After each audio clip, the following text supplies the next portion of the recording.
Bueno, le damos la bienvenida a Reinaldo Quijada. Gracias por venir. Bueno, Vladimir. estamos ya en la recta final de la campaña electoral.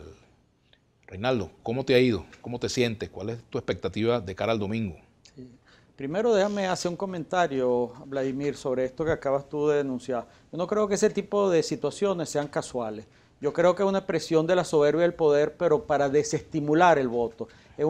Permanentemente el gobierno ha querido decirle al pueblo y al país, nosotros hacemos lo que nos da la gana y lo hacemos con impunidad. Y ese mensaje ha calado en parte de la población y eso ha desestimulado mucho el voto. Entonces cuando yo veo situaciones como esta, yo no creo que sean situaciones fortuitas que se dieron por una situación. Hay una intencionalidad en el gobierno de hacer estas cosas para desestimular el voto.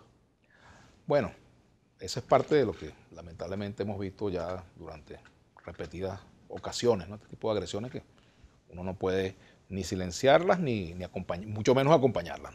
Pero bueno, Reinaldo, con respecto a la campaña como tal, me gustaría concentrarnos un poco ahora en este tema porque el tiempo es corto. ¿Cuál ha sido para ti el resultado de tu campaña? Mira, ya nosotros, Vladimir, hemos comenzado a hacer un balance y el balance es positivo, sobre todo cuando lo vemos de la siguiente perspectiva. Nosotros hemos dicho y siempre nos lo planteamos desde el primer momento que nuestra lucha tenía no solo un fin electoral, sino un fin moral. Y ese fin moral es superior al fin electoral. El fin electoral acaba el 20 de mayo. El fin moral no acaba, se mantiene en el tiempo. Nosotros hemos pretendido estar construyendo una referencia política alternativa. Alternativa a la perversión de la política, que significa hoy día el PSUV y todos los partidos que lo acompañan, y una alternativa política también distinta a la política tradicional. Así le hemos hablado al electorado del chavismo, porque nosotros venimos del proceso revolucionario, y le hemos hablado también al abstencionista. El abstencionista que quiere un lenguaje distinto, que quiere una forma de entender la política distinta, y es lo que nosotros hemos llamado la dimensión ética de la política, que la hemos contrapuesto a la dimensión de la política del poder por el poder en sí mismo, que está perfectamente representada por el gobierno del presidente Maduro y por esa perversión de la política que nosotros llamamos el Partido Socialista Unido de Venezuela. ¿Qué posibilidades hay de aquí al domingo de que exista un solo candidato que se oponga a Maduro?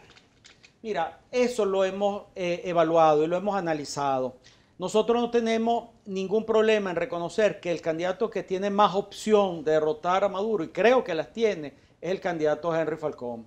El candidato Reinaldo Quijada, si lograse capitalizar esa parte del voto del chavismo, incluso del voto duro del chavismo, nosotros lo podemos capitalizar. ¿Por qué lo podemos nosotros capitalizar? Porque nosotros hemos venido diciéndole al país que todos los planteamientos que compartimos del comandante Chávez, que no son todos, pero todos los que compartimos, que están en sus grandes discursos, en sus discursos emblemáticos, esta gente, es decir, la gente del candidato Maduro, lo han desvirtuado totalmente y lo han traicionado totalmente. Nosotros le estamos diciendo al electorado del chavismo que es necesario lo que Chávez planteó como hacer la revolución dentro de la revolución, que es necesario hacerlo, que lo que fue la inclusión social, que fue el elemento central,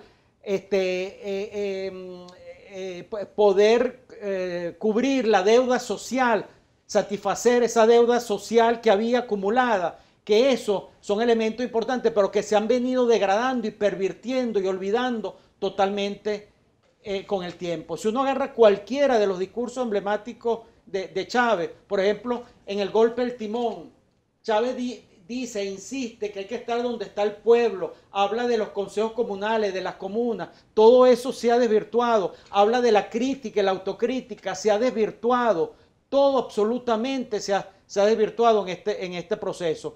El PSUV y Maduro agarran con pinza lo que a ellos les interesa al gobierno o del discurso de Chávez, fundamentalmente para hablar de la unidad revolucionaria. Entonces, volviendo a tu pregunta, nosotros decimos, que la posibilidad nuestra de un candidato sin recursos, como fue nuestra campaña, y nos contenta que haya sido así, Vladimir, eso puede extrañarle a la gente. No, nosotros realmente nos hubiéramos sentido mal si hubiéramos utilizado, por ejemplo, la inmensa cantidad de recursos que está utilizando el presidente Maduro, que son de recursos que vienen de los fondos públicos, cuando la situación de precariedad económica es terrible en el país. Fíjate lo que pregunta Raymond Tarache.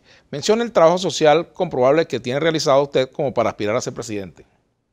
Mira, el trabajo social que nosotros hemos hecho no lo ha hecho el PSUV. Nosotros durante todo el 2009 y todo el 2010 hacíamos unos encuentros comunitarios en todos los barrios. Llegamos a hacer, Vladimir, en Gran Caracas 72 encuentros comunitarios entre el 2009, 2010, 2011 y 2012 fundamentalmente, donde teníamos dos objetivos. Uno, hablar de la penetración ideológica, lo que nosotros llamábamos el trabajo que se estaba haciendo desde una perspectiva capitalista en los barrios nuestros, sobre todo con las ONG que cuestionábamos. Y después presentamos los logros que en ese momento, hasta el 2012, nosotros consideramos que el saldo, por más contradicciones que hubiera, era positivo.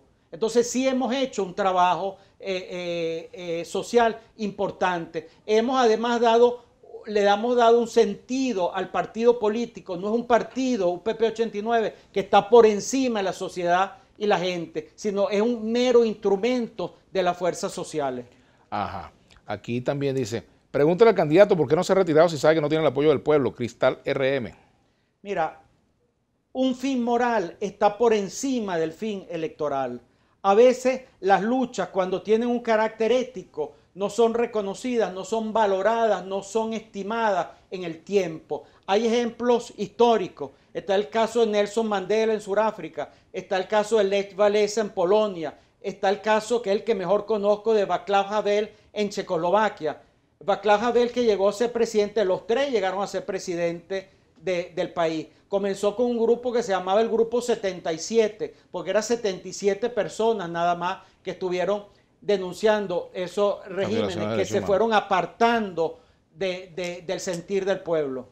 Aquí dice, ¿cómo se puede rescatar la democracia y la libertad en nuestro país si hay una Fuerza Armada que dice consignas apegadas al gobierno y parcialidades? ¿Usted cree que bajo esas condiciones se puede lograr el cambio que tanto anhelamos la mayoría? Ramón Ramos.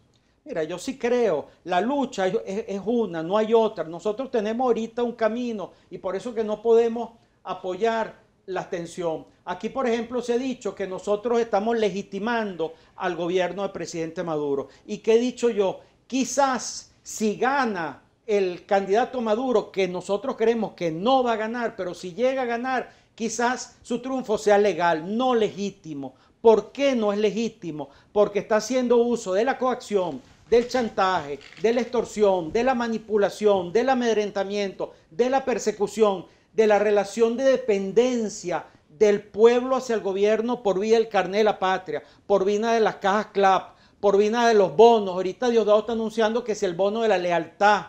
Entonces, son una serie de mecanismos totalmente perversos. Es como si yo te apuntara con una pistola y tú votaras por mí. El voto será por Reinaldo Quijada, pero lo hice utilizando una coacción, una amenaza. Entonces ese voto no es legítimo. Y eso es lo que ha venido haciendo el candidato Maduro. Aquí hay una pregunta para Reinaldo Quijada, un comentario. Buenas tardes, le preguntan al candidato por qué no se ha retirado. Bueno, ya esa la leímos, lo acabamos de leer. Otro tema tiene que ver con la situación económica. Félix Miranda pregunta, ¿cómo resolvería el problema económico del país según su propuesta?